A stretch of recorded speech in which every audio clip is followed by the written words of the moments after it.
I began by asking the Sheikh if his ambitions for Dubai have changed since the real estate crisis.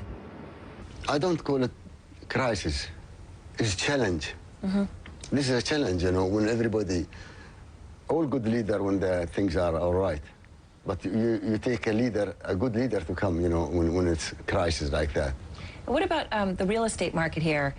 The Europeans own a lot of real estate in Dubai. When you're here, you see a lot of Europeans on vacation, Europeans buying property. Is the European crisis affecting Dubai? Of course. I mean, even the American crisis or the European crisis affecting the market.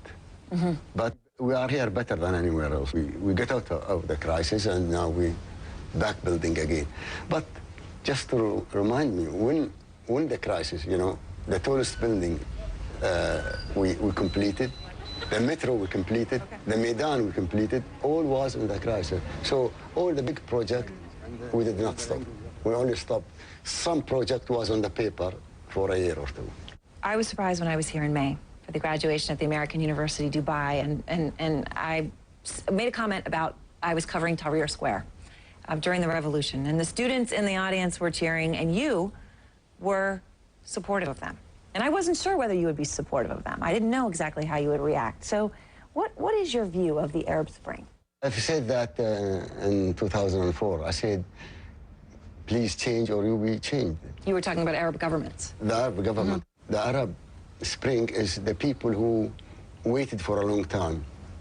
And some governments are serving themselves and not serving the people. And the people want to war. You look at Egypt with the first round of elections. Yeah. They have democracy, but democracy is going to elect the Muslim Brotherhood and the Salafis, very conservative Muslim groups. Some people have said they're worried that Egypt, which is so important to the Arab world, could become like Iran.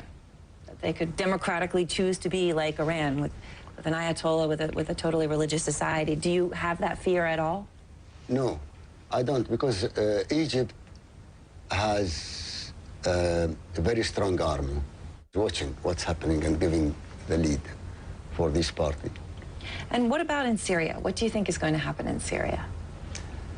I think Syria is more complicated than Egypt or Libya because they have Iraq behind them, they have Lebanon, they have, you know, Hezbollah, all that. So it is the same as everywhere else. The people want jobs, they want opportunities, and they're asking for it. Unless Bashar change and start making things good for the people, or they will carry on like that. Or he'll go, if he doesn't change. Yeah. So explain how government works here.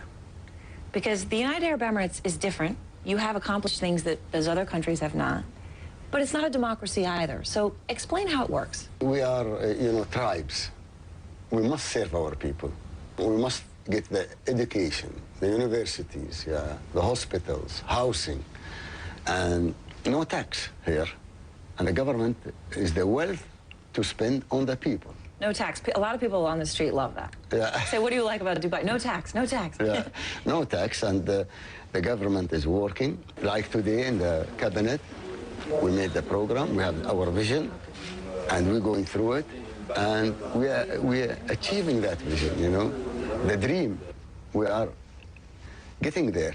Here is different, where everybody can come to the ruler and say, well, I didn't get that, or this department, or this ministry didn't give me my right. They come to you. They come to me. And they directly ask you, you didn't do this, or I want that, and then you have to answer to the individual person. Yes, and he will complain about one ministry. So I'll get hold of the minister and said, why didn't you do your job? So transparency is here more, you know. There were 5 activists recently here in the UAE, some of them dissidents, a blogger. They were sentenced to 2 or 3 years in jail. They were pardoned on National Day. Amnesty International was calling them the UAE 5. How did that happen? Because my understanding is one of them was saying that all of the free things in the UAE, the free health care, the free education, no taxes, he said it was buying off the people, trying to give them money so they're happy so they don't demand change like in Egypt, like in Syria. So What's your view of what happened and whether it's okay to say something like that here? If you are a criminal and you go to court, you know, not everybody is really perfect. And we are not perfect. You know, we're doing a lot for our people. We're still more to do. So we hope all these five also will become a better citizen for their own good and for their people. It just leads to the question of one thing over the years covering the UAE. People will say, well, the press isn't totally free. People can't really say everything that they think. Do you think that that's part of how, in this society, you need to govern? As long as they don't say something wrong about a person or whatever it is, they can't say anything they want. As I told you, we are not perfect. We are still learning. We're trying to do our job right, and we're trying to help our people. We have our own democracy. You cannot transport your democracy to us. We are different. And for example, our democracy coming from the Quran. And, you know, as long as you don't step on somebody else, you are free to do what you like. When people look at you, they say, okay, your family has ruled Dubai for 200 years. Yeah. Your son, Hamza, will rule after you. Father to son. Will that continue forever, do you think? As long as the people want that. Our tribe are really ruling a bigger tribe because they're accepting us to do that. So do you think that there will be more countries where the governments fall in the Arab Spring? I think this period of time, you know, every 100 years, this might happen again, you know? Yes, well, you have to be careful. You don't know what's happening, you know, here or there. But I think the Gulf state is safe for the time being. The issue I'm curious about with the welfare system, it's an amazing thing to have free healthcare and free education and no taxes. It's a good thing. But it also sometimes could be not a good thing because maybe people are a little complacent or they get a little bit lazy because they know someone's going to take care of them. So instead of starting a new business or working really hard, they know that there's a safety net there. Do you ever worry about that?